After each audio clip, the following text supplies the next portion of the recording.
So I'm here with Pat Mathewson, who's rerunning for Students' Association President. Pat, do you agree that during your tenure as President, the housing situation has got worse? No, I don't think it's gotten worse. In fact, I think for the first time we've made some really tangible gains into what is a long-term problem.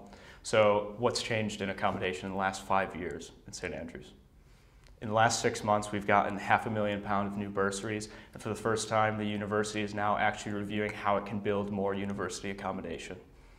So let's talk about those bursaries. In your manifesto, you claim that you've got £450,000 worth of new bursaries. Oh, I don't just claim, it's well, on the university's website, which I have here, for returning students, there are 35 bursaries for undergraduates that come in at £3,000 each. Okay. What's actually online this year is 97 are available for this year. Ben Stewart is looking at increasing that to 149. Over the next 2 years, that's where this 450,000 comes in. As I mentioned in my interview, which I had earlier this week with you guys, next year there's 450,000 available for the total pot of accommodation bursaries, and the year after that there's 900,000. For the total pot? Yes, for 900. So that's not an increase? Because you claim you've got an increase. You're not listening to me. Over the next 2 years, there's 450,000 the next year, and the year after that, there's 900,000. Then why does it say on the university's website that there's 35 for returning undergraduates at £3,000? I don't think you're understanding. For this year, this is this year of the applications? Yes, and my negotiations with RBS, which occur in my term, are for the coming years. So also with this, we've had a reduction from 90 bursaries to this figure of 35. This is another thing that I think the Saint has grossly misrepresented. The reason this change came is because we had students who actually received these bursaries come and speak to us. So they were getting just £1,000 once across their 4 years. That's a huge problem. If you're looking at what the cost of coming to St. Andrews over 4 years, does £1,000 really make a substantial dent? They said we need to do something about this. And we know it wasn't working because students who were entrants to St. Andrews, or potential entrants, prospective students, weren't even taking up these bursaries. We had unfilled bursaries. They weren't working as a conversion mechanism, and they were failing us on widening access. So it was at their prompting that we changed it to 3,000. And you know how we decided what 3,000 was? We emailed all of the accommodation bursary recipients themselves, and they voted on it. And that's the system they decided upon. My efforts have been increasing this pot on top of what we already had. And over the next 2 years, there's £450,000, £500,000 nearly, is coming online. This is an enormous, a substantial change to what's happening.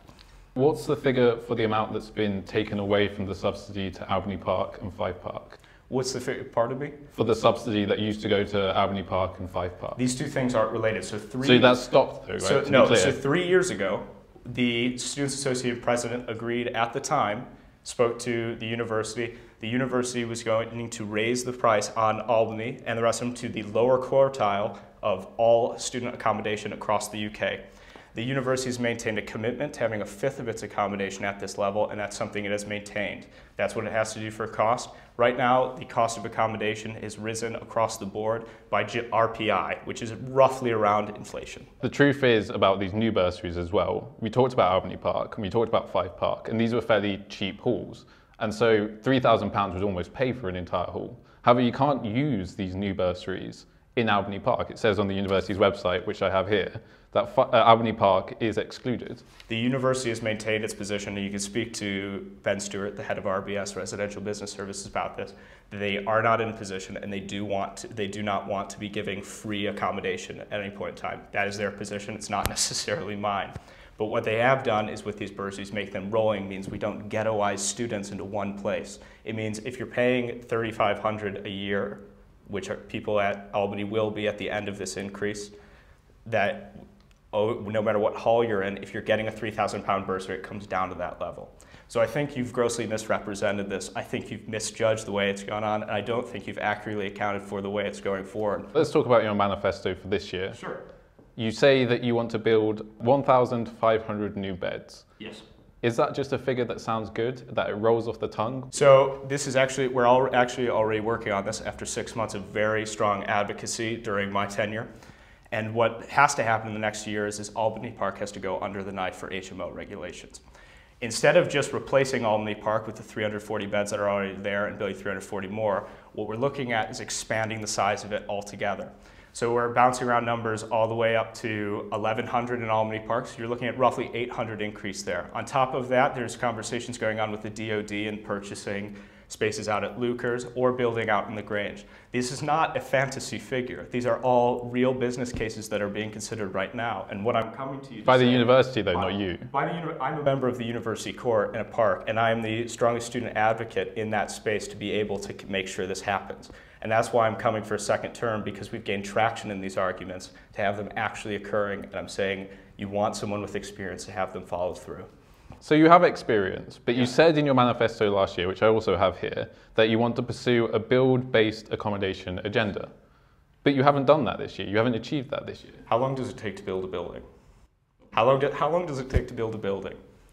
I've been in here. But can you name one solid building that is going to be built because of you being president this year? These are the ones that we're considering right now. Considering? Yes. You're 3/4 of the way through your term. We're at elections again. This is exactly how the building process works. There have been 2 court meetings in my tenure.